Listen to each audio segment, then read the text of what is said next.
बिस्मिल्लाहिर्रहमानिर्रहीम। अस्सलाम वालेकुम व्यूवर्स। अगर आप सस्ती और आसान बेकिंग सीखना चाहते हैं तो आप बिल्कुल ठीक जगह पर आए हैं।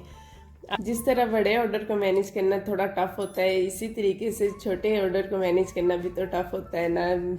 मेरे एक बहुत ही प्यारे से कस्टमर है, उन्होंने मुझे कॉल की और कहा कि उन्हें एक पाव केक चाहिए जो मिनी केक होता है और साथ में 2 पेस्ट्रीज चाहिए। अब पाव केक और 2 पेस्ट्रीज़ को मैंने कैसे मैनेज किया, आज की वीडियो में हम यही सब देखने वाले हैं। एग्जैक्ट मेजरमेंट के साथ मैं आप लोगों को गाइड करने वाली हूँ, तो आप लोगों ने एंड तक मेरे साथ रहना। वीडियो आप लोगों के लिए बहुत हेल्पफुल होगी। वैसे तो छोटा ऑर्डर मैं नहीं लेती, मेरे पास प्रॉपर इसके बॉक्सेस वगैरह नहीं है, लेकिन इन्हें मैं नाराज़ नहीं करना चाहती थी क्योंकि एक दो दफ़ा मैं इनका ऑर्डर कैंसिल कर चुकी हूँ। तो इस दफ़ा मैं उन्हें खुश देखना चाह रही थी, तो मैंने उनका ऑर्डर ले लिया और मैंने सोचा आप लोगों के साथ भी शेयर कर लेती हूँ क्योंकि काफ़ी लोग मुझसे पाव केक की एग्जैक्ट मेजरमेंट पूछ रहे थे। यहाँ पे मैंने एक स्क्वायर पैन ले लिया है और एक जो है 4 इंच का पैन लिया है जो हम घर में इस्तेमाल करते हैं, बाउल वही है। इसे इन दोनों को मैंने ग्रीस करके इसके अंदर बटर पेपर लगा लिया है, तो इन्हें साइड पे रखेंगे और यहाँ पे हम अपना बैटर बनाना शुरू करते हैं। 2 अंडे लिए हैं, उसके अंदर हाफ कप मैंने पाउडर शुगर ऐड की है और इसे हम अच्छे से मिक्स करेंगे और इसे हम इतना बीट करेंगे कि ये क्रीमी फॉर्म में आ जाए। केक राइस नहीं होता, केक हार्ड हो जाता है और इसकी क्या वजूहत हैं, ये बातें मुझसे मेरे बहुत से व्यूवर्स पूछते हैं। तो इनकी 2 वजह जो मेरे एक्सपीरियंस के मुताबिक हैं वो ये, एक तो ये है कि जब आप अंडे बीट करते हैं तो आप उकता जाते हैं और जल्दी बस कर देते हैं, प्रॉपर बीट नहीं करते। इस वजह से जो केक है वो हार्ड हो जाता है, वो प्रॉपर राइस नहीं होता। और दूसरी वजह मैं आगे चल के ही आपको बताती हूँ। यहाँ पे आप देख सकते हैं कि अंडे इतने क्रीमी होने चाहिए। जब इतने क्रीमी हो जाएं तो फिर हम इसके अंदर ऐड करेंगे 2 टेबलस्पून कुकिंग ऑयल और 2-3 कतरे हम वनीला एसेंस के ऐड करेंगे। कुकिंग ऑयल 1/8 कप ले लें या 2 टेबलस्पून ले लें, दोनों की मेजरमेंट बराबर ही है। अगर आपके पास 1/8 कप नहीं है तो आप टेबलस्पून में इसको मेजर कर लें। तो इसको हमने बस मिक्स ही करना है और अपना बीटर हटा देना और इसके अंदर हम मैदा पाउडर कर लेंगे। हाफ कप मैदा लिया है और हाफ टी स्पून ही बेकिंग पाउडर लेंगे। अगर ग्राम्स में मेजर करेंगे तो 60 ग्राम मैदा है और 2 ग्राम हमारा जो है बेकिंग पाउडर है। इसको हम मिक्स करेंगे, हाफ हम पहले ऐड करेंगे और हाफ हम बाद में ऐड करेंगे। और केक ना राइज होने की दूसरी वजह यह है कि यहाँ पे मिक्सिंग करते हुए आप बहुत जल्दी में कर लेते हैं, बहुत सख्त हाथों से करते हैं कि अंडों की सारी झाग जो है वो बैठ जाती है, तो फिर हमारा केक कभी भी राइज नहीं होता। अगर अंडों की झाग को मेंटेन रखने के लिए आप सॉफ्टली इसको मिक्स करते हैं एक ही डायरेक्शन में, इस तरीके से आप मिक्स करते जाते हैं तो मैदा बहुत अच्छे से अंदर फोल्ड हो जाता है और केक बहुत अच्छे से फूलता है, बहुत अच्छे से राइज होता है, किसी किस्म का कोई प्रॉब्लम नहीं होता।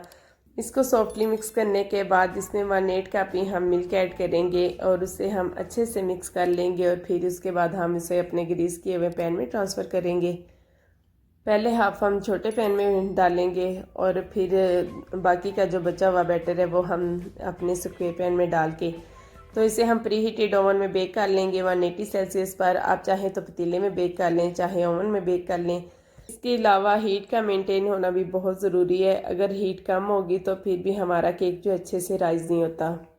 यहाँ पे हमारे दोनों केक्स बेक हो चुके हैं, इसको हम ठंडा कर लेंगे और उसके बाद फिर इसे हम अपने पैन से निकाल लेंगे।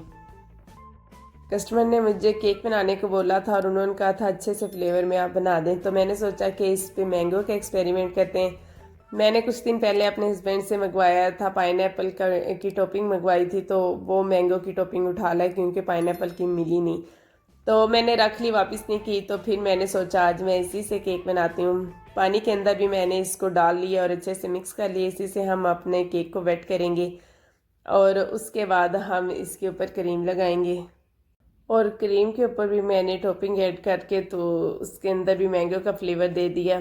इसे अच्छे से लेवल करके तो इसके ऊपर हम दूसरी लेयर रखेंगे और इसको हम क्रम कोट करके एक दफ़ा फ्रिज में रखेंगे क्योंकि टॉपिंग अंदर बहुत ज़्यादा सॉफ्ट हो रही थी, तो उसे अभी कवर करना मुश्किल लग रहा था।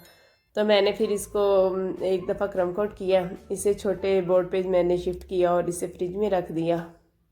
अब हम अपनी पेस्ट्रीज रेडी कर लेते हैं। यहाँ पे मैंने इसको पैन से निकाल लिया है, सेम सिरप से ही इसे भी वेट करके तो इसके ऊपर मैंने क्रीम की एक लेयर लगाई। मैंने पहले कट नहीं किया, पहले मैंने पूरे केक के ऊपर क्रीम के एक लेवल सी लेयर लगाई है। मैंगो की टॉपिंग इस पे भी ऐड करेंगे और इससे लेवल कर लेंगे। चारों कोनों में अच्छे से हमने इसको लेवल करना है। उसके बाद फिर हम इसकी कटिंग करेंगे। ये इतने बैटर के साथ हमारी 3 पेस्ट्रीज रेडी होगी थी। इस तरीके से हमने 3 पार्ट्स में इसको कट करना है और फिर उसके बाद जो एक पार्ट दूसरे पार्ट के ऊपर रखेंगे। मुझे लग रहा था कि ये बहुत थिन लेयर है तो शायद 3 लेयर्स में बनाना पड़े, लेकिन 2 लेयर्स में उसकी हाइट अच्छी होगी थी तो फिर मुझे तीसरी लेयर उसके ऊपर रखने की ज़रूरत नहीं पड़ी। अब तीसरी लेयर को अलग करेंगे, इसे हाफ ऑफ करेंगे और इसे एक दूसरे के ऊपर रख देंगे। एक पेस्ट्री ये रेडी होगी और 2 ये रेडी होगी। इस तरीके से हमारी 3 पेस्ट्रीज जो थी वो रेडी होगी थी। यानी 1 पाउंड केक के बैटर से हमारा एक हाफ पाउंड का केक बन गया और 3 पेस्ट्रीज बन गई। अगर आप चाहें तो इसको भी एक अलग पैन में बेक कर सकते हैं तो हमारे 2 मिनी केक्स रेडी हो सकते थे। उस तरीके से भी मैंने वीडियो बनाई हुई है, मेरे चैनल पे मौजूद है। अगर आप विज़िट करना चाहें तो आप ज़रूर देखें तो आपको अंदाज़ा हो जाएगा कि किस तरीके से मैंने पाव केक बनाया है। और यहाँ पे मैंने 3 पेस्ट्रीज बना ली हैं। अगर आप कप केक्स बनाना चाहते तो आप 3 से 4 कप केक्स भी बन सकते थे इससे। तो इस तरीके से हम इसे मैनेज कर सकते हैं। अगर कोई हमारे कस्टमर है, कुछ ऐसे होते हैं जो आपके बहुत पुराने कस्टमर हैं जिनकी वजह से आप आज इस मुकाम पे हैं, तो फिर आपको चाहिए कि आप उन्हें नाराज़ ना करें और उन्हें उनका ऑर्डर बना दें। क्योंकि 1-2 दफ़ा ऐसा हुआ था कि एक दफ़ा लाइट नहीं थी और एक दफ़ा शायद मैं घर पे नहीं थी या क्या, मुझे इन टाइम ऑर्डर कैंसिल करना पड़ा। वेट करती रही लाइट का और फिर मैंने कहा नहीं हो सकता, नहीं बन सकता। तो मुझे लग रहा था ये नाराज़ है मुझसे। मैं 1-2 दिन पहले ही सोच रही थी कि उन्होंने मुझे ऑर्डर नहीं किया, शायद वो मुझसे नाराज़ हैं। तो आज जब उन्होंने ऑर्डर किया तो मैं उन्हें मना नहीं कर सकी। वैसे आप देख सकते हैं कि उतनी ही मेहनत, अगर मैं 3 पाउंड का केक बनाती तो मेरा इतना ही वक्त लगता, शायद इससे कम ही मेहनत होती। क्योंकि बड़े केक को हाथ सेट हुआ हुआ और मैनेज करना आसान होता है और छोटे केक को मैनेज करना थोड़ा मुश्किल होता है। इन्वेस्टमेंट इस पर थोड़ी ज़्यादा होती है और बचत फिर इसमें नहीं होती, तो इसलिए इसको मैं लेने से थोड़ा अवॉइड करती हूँ। तो खप बहुत जाती हैं, बच्चे हैं छोटे छोटे तो इस वजह से खपना पड़ जाता है इस केक के ऊपर, तो फ़ायदा कोई नहीं होता। अब 1 पाउंड कोई ले लें। अगर 1 पाउंड का मैंने केक बनाना होता तो हाफ कप क्रीम से वो कवर हो जाता, लेकिन यहाँ पे मुझे हाफ कप से थोड़ी सी ज़्यादा क्रीम विप करनी पड़ी है। मुझे ये था कि अगर पूरी ना आई तो फिर थोड़ी सी और विप करने के लिए मैंने क्या बीटर चलाना है, एक ये बात, और दूसरी थोड़ी सी विप करते करते भी वो ज़्यादा विप हो जाती है तो फिर वो ज़्यादा बच जाती है। तो मैंने इसलिए पहले ही हाफ कप से थोड़ी सी ज़्यादा ली थी ताकि मैं अच्छे से इसको मैनेज कर सकूं। तो कुछ में कलर मिक्स करना था और इस तरीके से भी ना थोड़ा सा इसको करना मुश्किल हो जाता है। तो यहाँ पे इसको मैंने इस तरीके से डिज़ाइन किया है। थोड़ा सा मैंने स्मॉल पैलेट नाइफ़ के साथ वॉल्स पे भी डिज़ाइन कर लिया था, तो देखने में बहुत ही यूनिक सा और बहुत ही प्यारा सा केक लग रहा था। इसी तरह पेस्ट्रीज के ऊपर भी मैंने पिंक क्रीम से कवर कर दिया था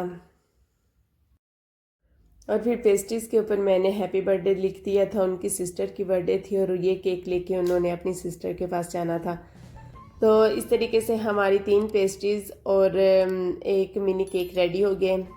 और जब मैं इसको मेजर करने लगी तो अब देखिए मेरे साथ क्या हुआ है, ये मैं एडिटिंग करते हुए ही देख रही हूँ।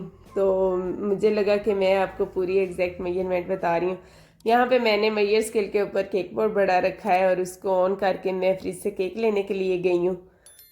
जाते हुए शायद मैंने वीडियो स्टॉप कर दी और आके मैंने ऑन नहीं की। उसी तरीके से सारी मेजरमेंट करने के बाद मैंने इस तरीके से केक को फाइनल लुक दे दी। और बाद में मैं जब एडिट करते हुए देख रही हूँ कि वो जो इसकी मेजरमेंट तो बीच में रिकॉर्ड ही नहीं हुई। तो ये पूरा 250 ग्राम का हमारा केक बना था। उसके बाद मैंने पेस्ट्रीज ऊपर रखी थी। आई होप कि आपको मेरी वीडियो पसंद आई है तो इसे लाइक कर दीजिए। चैनल पे नए हैं तो जल्दी से सब्सक्राइब कर दें और नेक्स्ट वीडियो तक मुझे इजाज़त दीजिए। अल्लाह हाफिज़।